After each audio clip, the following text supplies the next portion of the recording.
Tribes is about an especially verbose one, a British family populated by writers, an academic, and an aspiring opera singer, who all thrive on the vibrant exchange of thought. But the one person often left out of the conversation is Billy. Played by deaf actor Joey Caverly, Billy has been deliberately kept from learning sign language by his family, who doesn't want him defined by his disability. But when Billy meets a love interest who is losing her hearing and is conversant in sign, he breaks from the tribe in an effort to finally find his voice. And Jared Bowen is here. What is it about this play that's resonating? It's very similar to me. I don't know if you're old enough to remember the movie Children of a Lesser God with Marlee Matlin, where they were addressing the same issue.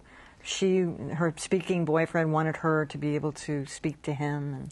Well, I think it's a really recurrent theme. And what I feel so powerful here is that I think there's sort of maybe a frequency to take this as an after-school special or something. This is an eat your peas piece. This is the token piece about the deaf community, when really this is a very real portrait, and I understand something families face quite a bit. I mean, here it's set up with the concept that you have the academics who have thought but then quite can't express themselves. The mother wants to write a detective novel. She calls it sort of the breakdown of her marriage slash detective novel. She wants to communicate that but quite can't get it. The opera singer says probably the best way to express thought is through singing. It's the only way to express thought.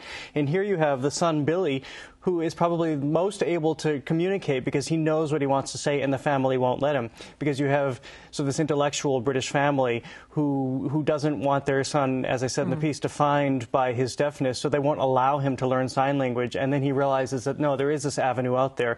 And I have to say, at the outset, this is a very sardonic piece. It's acerbic. The family is extremely funny. But at the same time, you get this sense of Billy's deafness and how that sort of isolates him from his family. Yeah, so how is his character kind of rendered? I mean, really beautifully, I have to say. This is a piece that's staged in the round, and there are moments where you see the transcription above the theater of Billy's thought, and you also have these beautiful soundscapes and visualscapes, so that suddenly you feel like you're plunging into his head, and you feel his isolation, even through the throbbing soundscape. You feel it in your chest, just what it must be like to be so quiet and alone. I'd like to bring Judy Vreeland into the discussion.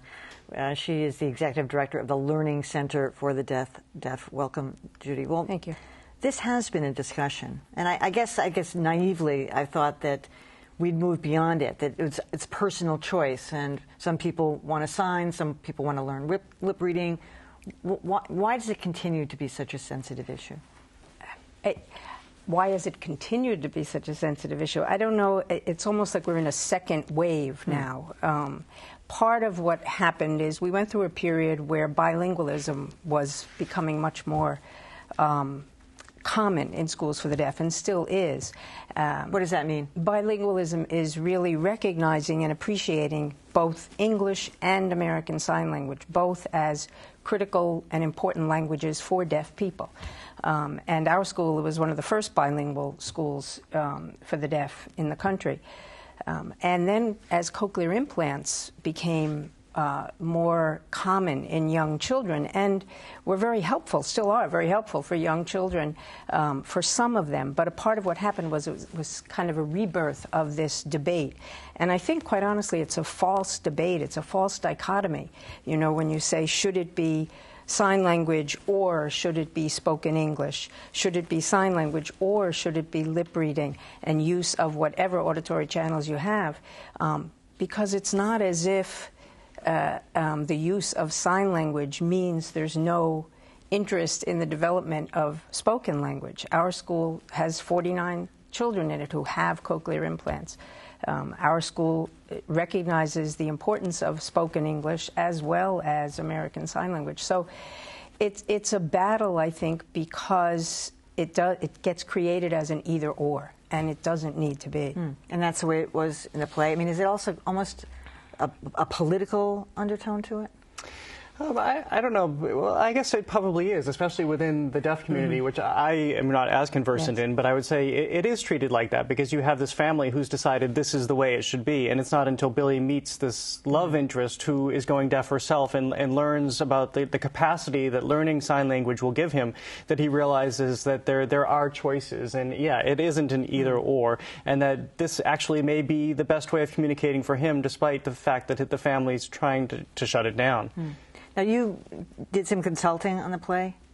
I didn't personally, no. Your school? One of the members of our board of directors, a deaf man who's actually an alumni of our school and teaches at Holy Cross, he was a consultant with them. And what kind of input did he offer? I think he gave them a lot of information around deaf culture and around the use of American Sign Language and the way that deaf people identify themselves as a cultural and linguistic minority, to help them understand, because the female character in the play has deaf parents. Not only is she losing her hearing, but she grew up in the deaf community.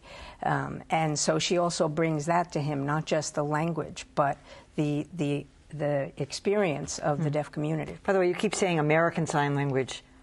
Are there sign languages in every language? Oh, yes, and wow. they're very different. We have a sister school in China, and when we went there, we actually brought a woman with us, a deaf woman, who is fluent in American Sign Language and Chinese Sign Language, as well as English and Mandarin. So she was able to serve as the interpreter between the two languages. Why do you think this play is, I mean, you know, sometimes people, anything that has anybody who's challenged in some way, you know, you want to run away from it, but that's not the case. Because I think it's so real, and it's very well directed. I can't remember if I mentioned, but it's done in the round so that you're really looking at this family and almost immersed in a way because you're moving around the room, so you're almost like in their living room or their kitchen. And of course, with these different characters, this family, there are things you can identify with. I think it gave me some warning, too, when I go home for Thanksgiving because they're a little bit tough, but you can relate. Try That's my why. family. All right, Jared Bowen, Judy Vreeland. I gotta go. I was just going to say, much. I think that's one of the beauties of the play, that it shows all aspects of communication challenges. All right. Thank you so much. Thank you. All right, that is it for Greater Boston. Coming up tomorrow, we examine last week's landmark climate change report that points the finger at humans. WGBH News science editor Heather Goldstone will let us know how the scientific community is reacting. That and more. I'm Emily Rooney. Thanks for watching.